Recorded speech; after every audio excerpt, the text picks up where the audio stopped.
थे। Spotlight mission 2047 में अगली खबर इत्र की नगरी कन्नौज से है, जहां की एक महिला ने घर की दहलीज लांघकर स्वयं को तो आत्मनिर्भर बनाया ही, बल्कि महिलाओं के लिए प्रेरणा स्रोत बनने का भी काम किया है। कैसे, वो सब कुछ इस रिपोर्ट में है।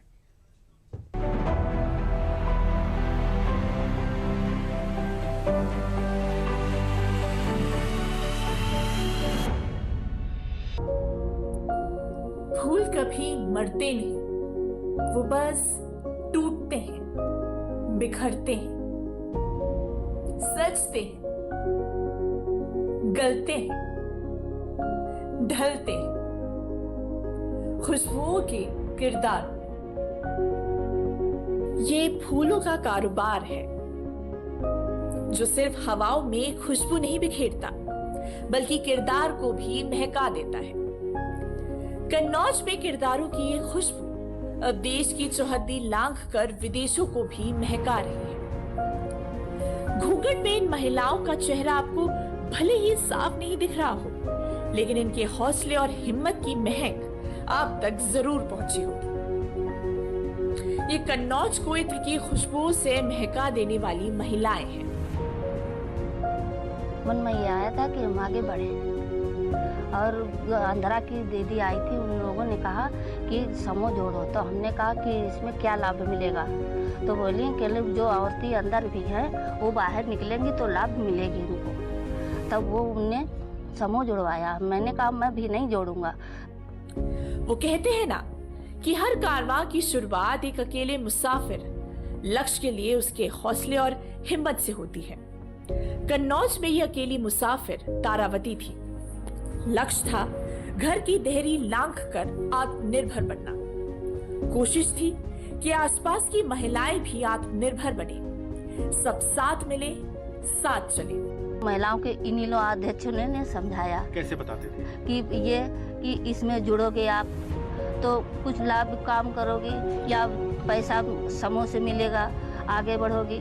अब घर में बैठे क्या करोगी, जो कोई कारोबार करोगे उसमें बढ़ जाओगे आप। सिलसिला शुरू हुआ तो फिर चुनौती फूलों से इत्र बनाने की नहीं, बल्कि इत्र को बाजारों तक पहुंचाने की थी। क्योंकि छोटी पूंजी से हुई शुरुआत में सबसे बड़ा रोड़ा यही होता है। यहाँ पर तारावती की राह में मददगार बनी यूपी सरकार। यूपी राज्य ग्रामीण आजीविका मिशन के तहत तारावती को इत्र निर्माण की निःशुल्क ट्रेनिंग FFDC में मिली।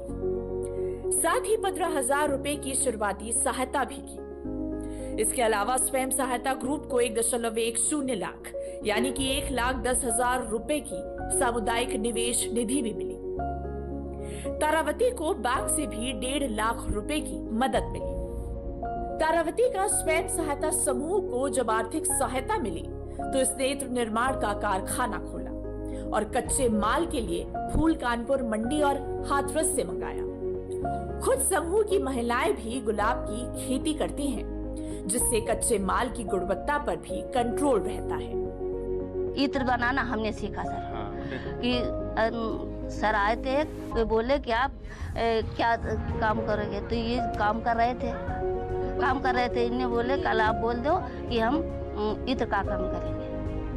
उन लोगों ने हमको 50,000 रुपया दिए। एक छोटी सी हमने डेग ली सर। डेग ली, धीरे धीरे काम बढ़ाया। ठीक, फिर हमका धीरे धीरे मेला मिलने लगे। इन लोगों ने मेले दिए, मेले जाने लगे, हमको लाभ भी मिली। हमारी जो स्थिति थी अब आगे के बढ़े।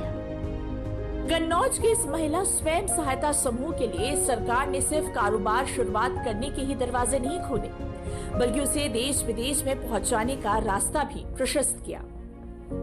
कन्नौज के पारंपरिक इत्र कारोबार से इन महिलाओं का जीवन न सिर्फ महका, बल्कि खिला भी। आत्मनिर्भरता भी आई और एक आत्मविश्वास भी। अच्छा, बाबा गौरी शंकर स्वयं सहायता समूह ये अच्छा कार्य कर रहा है। ये गुलाब जल और गुलकंद इत्र का ये उत्पादन करता है, और हम लोग जहाँ भी इस तरीके की कोई एक्सपो लगता है तो हम इस समूह को अवश्य भेजते हैं, और इसका कार्य अच्छा है। और इससे जुड़ी हुई दीदियाँ भी सभी लोग मन से काम कर रही हैं। यह समूह हमारा अच्छा चल रहा है। दरअसल स्वयं सहायता समूह एक सिस्टम के तहत काम करता है। इस सिस्टम में सबसे बड़ी मदद होती है जब पारंपरिक काम करने वालों को यूपी सरकार देश भर के मेलों में भेजती है। तारावती के समूह के लिए ये मेले वरदान साबित हुए हैं। पहले हमें झांसी का मेला मिला, महेंद्र देव जी ने हमें पहला मेला झांसी दिया। उसके बाद गुड़गांव में, हरियाणा गुड़गांव में दिया। फिर उसके बाद गुरदासपुर पंजाब चले गए। फिर पंजाब से फिर प्रयागराज चले गए। प्रयागराज से अयोध्या गए। अयोध्या से नोएडा 2 बार जा चुके हैं। फिर अभी कानपुर भेजा, तो कानपुर में पत्रकारों ने इंटरव्यू में पूछा हमसे किस तरीके से हमारी बिक्री, एक तो सरकार के माध्यम से, मोहर के माध्यम से बिक्री ज़्यादा हो रही है, और हम भी डरते हैं कि असली माल रखें कि किसी को कोई दिक्कत ना हो। आँख वाला गुलाब जल बनाते हैं स्पेशल, जो कि हम अपनी आँख में डाल के दिखाते हैं, फिर दूसरे को डालते हैं, तो वो लोग विश्वास कर लेते हैं, फिर जो पैसे मांगते हैं वो दे देते हैं। तारावती का समूह गुलाब जल, इत्र आदि बनाता है। समूह की महिलाओं को हर महीने 20 से 25 हजार रुपए की आमदनी होती है। तारावती ने 10 समूह बनाए हैं, जिनमें से करीब 65 महिलाएं हैं। सरकारी मेले से कारोबार बढ़ा, अब हरियाणा, राजस्थान, मध्य प्रदेश तक आपूर्ति होती है। मलेशिया की प्रदर्शनी में भी कन्नौज के इत्र और गुलाब जल की धूम मची है। जब मेला नहीं होता तो करीब 70,000 के करीब कमाई होती है, और मेले में कमाई 1 लाख के ऊपर की होती है। दुकानों के शोकेस में सजे इस इत्र को बनाने की प्रक्रिया बेहद कठिन और पारंपरिक है। इत्र 100% नेचुरल खुशबू है, इसमें कोई केमिकल नहीं पड़ता। आपको इत्र बनाने की प्रक्रिया इसलिए भी समझनी चाहिए ताकि ये पता लग सके कि ये महज खुशबू का व्यापार नहीं, बल्कि परंपरा को संजोना भी है। कन्नौज में पारंपरिक देग भपका प्रक्रिया से नेचुरल इत्र बनता है। तांबे की देंगों में ताजे फूल, जड़ी बूटियां और पानी को धीमी आंच पर पकाया जाता है। देग के मुंह पर मुल्तानी मिट्टी लगाकर उसे कस के ढका जाता है ताकि भाप बाहर न निकले। देग को एक तांबे की नली के जरिए सुराही नुमा बर्तन, जिसे भपका कहते हैं, से एक नली के जरिए जुड़ा रहता है। भपके में चंदन का बेस, तेल रखा जाता है। भाप के साथ फूलों का सुगंधित अर्क निकलकर भपका में चंदन के तेल में मिल जाता है। भपका को ठंडे पानी की नाग में रखा जाता है ताकि भाप कंडेंस होकर तेल में समा सके। कन्नौज के इत्र को देश विदेशों तक पहुंचाने के लिए योगी सरकार ने कई काम किए हैं, और इसका बड़ा फायदा भी कन्नौज के इत्र को मिला है। तारावती जैसी महिलाएं स्वयं समूह के जरिए इत्र के कारोबार को आगे बढ़ा रही हैं, तो वहीं योगी सरकार भी लगातार उनकी राह आसान कर रही है। योगी सरकार ने ओडीओपी योजना में कन्नौज के इत्र को रखा है। कन्नौज के इत्र को जीआई टैग भी मिला है, जो इसकी विशिष्टता, विरासत और कारीगरी को प्रमाणित करता है। कन्नौज में इत्र का सालाना कारोबार 1200 करोड़ का है। कन्नौज के करीब 693 गांव में 1600 से अधिक इत्र कारखाने हैं। कन्नौज के इत्र की मांग दुनिया के 60 से अधिक देशों में है।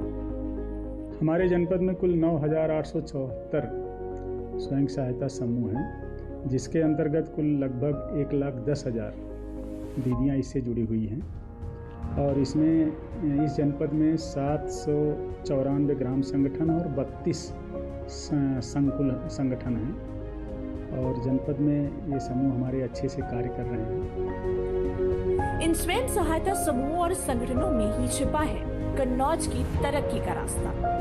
योगी सरकार ने भी अपनी योजनाओं के जरिए कन्नौज के एसएचजी के लिए खजाने खोल दिए हैं, और इससे लाखों ग्रामीण परिवारों को आर्थिक मजबूती मिली है। उत्तर प्रदेश राज्य ग्रामीण आजीविका मिशन के तहत कन्नौज के 1,09,725 ग्रामीण परिवार की महिलाएं जुड़ी हैं। पूरे कन्नौज में 794 ग्राम संगठन और 32 संकुल स्तरीय संगठनों का गठन किया गया है। उत्तर प्रदेश राज्य ग्रामीण आजीविका मिशन के तहत 7,682 समूहों को रिवॉल्विंग फंड के तौर पर अब तक 13 करोड़ 5 लाख रुपए दिए गए हैं। वहीं सामुदायिक निवेश निधि के तौर पर 7,481 एसएचजी को 85 करोड़ 11 लाख 32,000 रुपए योगी सरकार ने उपलब्ध कराए हैं। तारावती के चेहरे की ये मुस्कान उनके बनाए इत्र की ही तरह बिल्कुल नेचुरल है। कन्नौज में योगी सरकार की कोशिश यही है कि तारावती जैसी लाखों आत्मनिर्भर महिलाओं की हंसी भी बनी रहे और कन्नौज में यूं ही चलता रहे खुशबुओं का कारोबार। फूल कभी मरते नहीं, वो बस टूटते हैं, बिखरते हैं, सजते हैं, गलते हैं, ढलते हैं, खुशबुओं के किरदार